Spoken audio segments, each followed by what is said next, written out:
وائسرا نے ملاقات کے لیے بلایا. 11 بجے کا وقت تھا, مجھے یاد ہے. یہ بڑے پنکچول تھے ان چیزوں کے, اوقات کے تو خاص طور پر. 11 بجے کا وقت معلوم ہے, بیٹھے ہوئے ہیں. ادھر سے گھنٹی پہ گھنٹی آ رہی ہے کہ آئے کیوں نہیں. خود نہیں جواب دے رہے, پرائیویٹ سیکرٹری کہتے ہیں کہ ان سے کہیے کہ ہاں میں اپنی کنوینئنس پہ آؤں گا, تھوڑا سا وقت لگے گا. وائسرا کو جواب دیا جا رہا ہے.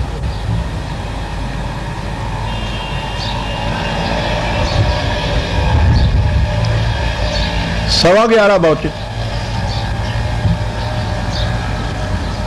ہمارے آپ کے نزدیک تو یہ بات بہت چھوٹی سی ہے. اس نزاکت کو سامنے رکھیے کہ وہ وائسرا ہے, وقت مقرر ہے. اور اس کے بعد گئے اور انہوں نے کہا کہ یہ جو وار کونسل کا قصہ ہے میں اس میں کچھ وضاحت کرنا چاہتا ہوں.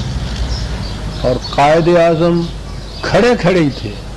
کہا کہ مجھے آپ کی وضاحت کی کوئی ضرورت نہیں ہے, اور کمرے سے باہر نکل آئے.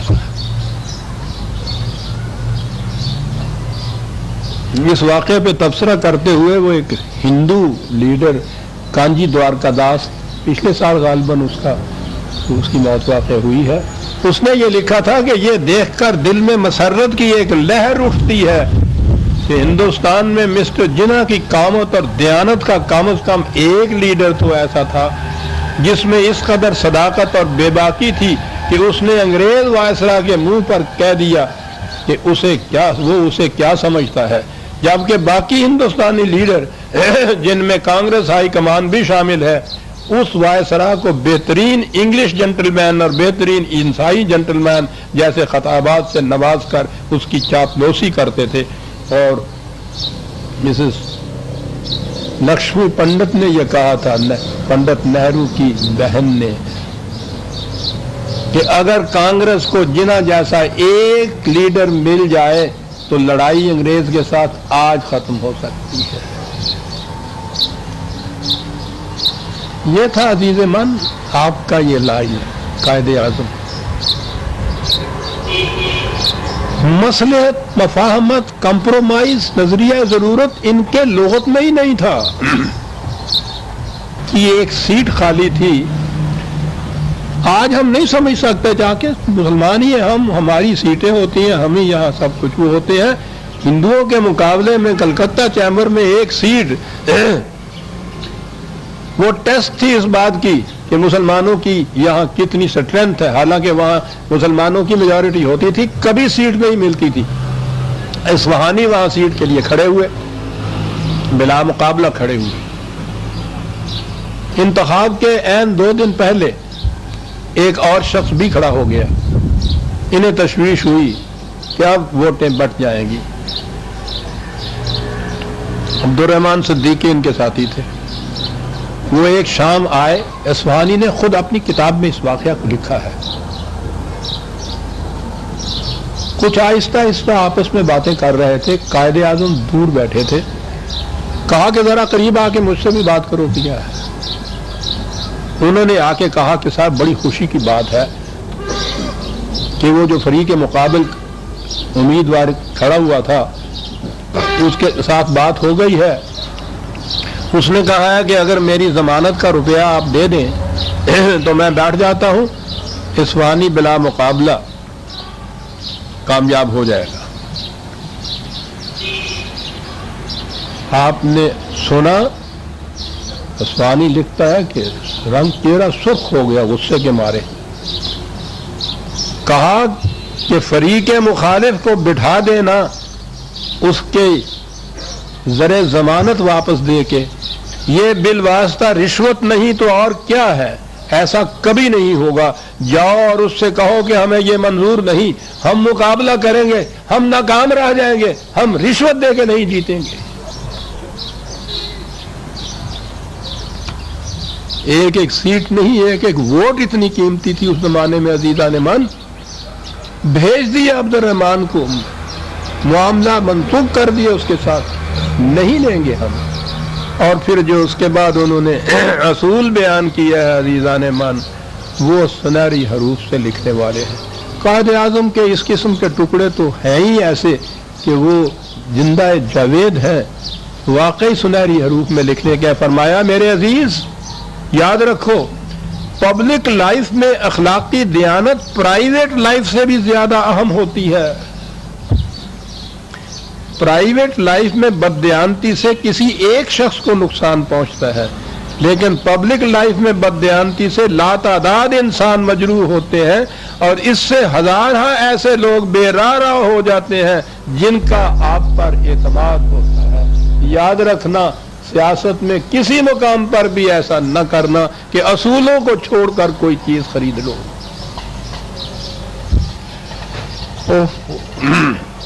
عام طور پر کہا جاتا ہے کہ یہ مسلم لیگ، یہ سرمایہ داروں کی، جاگیرداروں کی، ذمہ داروں کی، کارخانداروں کی یہ جماعت تھی. صاحب حریت پسند اس کے ساتھ کہاں تھے؟ ٹھیک ہے یہ لوگ تھے، لیکن قائد اعظم کا ان کے ساتھ کیا رویہ تھا؟ میں نے عرض کیا ہے کہ وقت وہ تھا کہ جہاں اگر 50,000 روپیہ ہوتا تو تحریک پاکستان کچھ اور ہوتی، آرآر کو دینے کے لیے ہی اگر کچھ پیسے ہوتے تو مسئلہ ہی کچھ اور ہوتا. ایسے وقت میں انہوں نے، قائد اعظم نے 1943 میں آل انڈیا مسلم لیگ دہلی کے سیشن میں اعلان کیا کہ اس مقام پر میں ذمہ داروں اور سرمایہ داروں کو بھی متنبع کرنا چاہتا ہوں. وہ ایک ایسے فتنہ انگیز ابلیسی نظام کی روح سے جو انسان کو ایسا بدمست کر دیتا ہے کہ وہ کسی معقول بات کے سننے کے لیے آمادہ ہی نہیں ہوتا، عوام کے گاڑے پسینے کی کمائی پر رنگ رلیاں مناتے ہیں، عوام کی محنت کو غصب کر لینے کا جذبہ ان کے رگ و پے میں سرایت کر چکا ہے. میں اکثر دیہات میں گیا ہوں، وہاں میں نے دیکھا ہے کہ لاکھوں خدا کے بندے ہیں جنہیں ایک وقت بھی پیٹ بھر کر روٹی نہیں ملتی. کیا اسی کا نام تہذیب ہے؟ کیا یہی پاکستان کا مقصد ہے؟ اگر پاکستان سے یہی مقصود ہے تو میں ایسے پاکستان سے باز آیا. اگر ان سرمایہ داروں کے دماغ میں ہوش کی ذرا سی بھی رمق باقی ہے تو انہیں زمانے کے بدلتے ہوئے تقاضوں کے ساتھ چلنا ہوگا. اگر انہوں نے ایسا نہ کیا تو ان کا خدا حافظ، ہم ان کی کوئی مدد نہیں کریں گے. جس وقت ایک ایک شخص کی ضرورت تھی، ایک ایک پیسے کی ضرورت تھی، یہی طبقہ تھا نا جس کے ملاق کہتے ہیں کہ ان کے پیسے کے زور پہ مسلم لیگ کامیاب ہوئی، ان کے ساتھ یہ اشر ہو رہا ہے. یہ کیفیت ہے، اس دھڑلے سے انہیں ٹانکا جا رہا ہے. دو ہی باتیں تھی جو انہوں نے کہی تھی. پاکستان میں کیپٹلسٹ سسٹم، نظام سرمایہ داری نہیں ہوگا. ساری عمر وہ یہ کہتے رہے. اور دوسری بات یہ کہ پاکستان میں مذہبی پیشوائیت کی حکمرانی نہیں ہوگی جسے تھیوکریسی کہتے ہیں. 10 سال تک وہ اپنی تقریروں میں یہ دہراتے رہے اور وہ اقبال کے ہی شعروں کی روشنی میں دہراتے رہے کہ اگر یہ نظام سرمایہ داری یا مذہبی پیشوائیت کا نظام یا حکمرانی مقصود ہوتی تو الگ مملکت بنانے کی ضرورت نہیں تھی. اس مملکت کے اندر خدا کی کتاب کی حکمرانی ہوگی. ان کا وہ حیدرآباد دکن کا انٹرویو جو ہے، ان چیزوں کو تو کبھی قوم کے سامنے لایا ہی نہیں جاتا. بہت کم آپ نے یہ باتیں سنی ہوں گی. اس انٹرویو میں انہوں نے کہا تھا کہ آپ جس اسلامی حکومت کی دعوت دے رہے ہیں اس کی امتیازی خصوصیت کیا ہوگی؟ کہا تھا کہ اس کی خصوصیت یہ ہوگی کہ اس میں نہ کسی شخص کی حکومت ہوگی، نہ کسی ادارے کی، نہ پارلیمان کی، نہ جمہوریت کی. اس میں حکمرانی صرف خدا کی کتاب کی ہوگی. ہماری آزادی اور پابندی کی حدود خدا کی کتاب متعین کرتی ہے جو غیر متبدل بھی ہے، مکمل بھی ہے. قائد اعظم کے ارشادات. کہا کہ اسلامی حکومت دوسرے الفاظ میں قرآن کی حکمرانی کا نام ہے. یہ الفاظ ہیں ان کے. اور بار بار یہ کہا کہ متنبع ہو جائے یہ مذہبی پیشوائیت جو ہے، جب خدا کی کتاب کی حکمرانی ہوتی ہے تو اس کے اندر پھر پریسٹ کرافٹ کی اور مذہبی پیشوائیت کا وجود ہی نہیں ہوتا۔ وہاں تو یہ کچھ وہ کہتے ہی تھے، پاکستان بننے کے بعد بھی انہوں نے پہلی تقریر مخاطب کیا تھا امریکہ والوں کو، جنہوں نے پوچھا تھا کہ پاکستان میں کانسٹیٹیوشن کس قسم کا بنے گا، تو ریڈیو پہ انہوں نے وہ تقریر کی تھی جو مشہور بحیثیت گورنر جنرل کے۔ پہلے تو یہ بات کہی تھی کہ بہرحال مسلمانوں پہ مشتمل یہ قوم ہے، ہم جو آئین بنائیں گے تو بہرحال اسلامی ہوگا، اور آخر میں یہ کہا تھا کہ یہ مسلمہ بات ہے کہ پاکستان میں کسی صورت میں بھی تھیوکریسی رائج نہیں ہوگی جس میں حکومت مذہبی پیشواؤں کے ہاتھ میں دے دی جاتی ہے کہ وہ بذام خیش خدائی مشن کو پورا کریں۔ یہ ان کی یوں کہیے کہ آخری پبلک تقریر یا ریڈیو کی تھی، جو گورنر جنرل ہونے کی حیثیت سے پاکستان کی مملکت کی طرف سے اعلان کیا گیا تھا کہ یہ یہاں نہیں ہوگا۔ یہ ساری مخالفتیں جھیل کر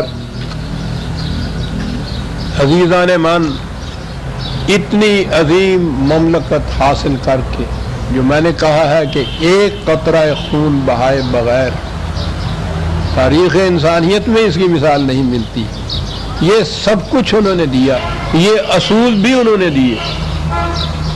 نظام سرمایہ داری نہیں ہوگا، حکمرانی کسی شخص حتیٰ کہ کسی پارلیمان، حتیٰ کہ مغربی جمہوریت کی بھی نہیں ہوگی، خدا کی کتاب کی، اور اس میں مذہبی پیشوائیت کا یا تھیوکریسی کا وجود نہیں ہوگا۔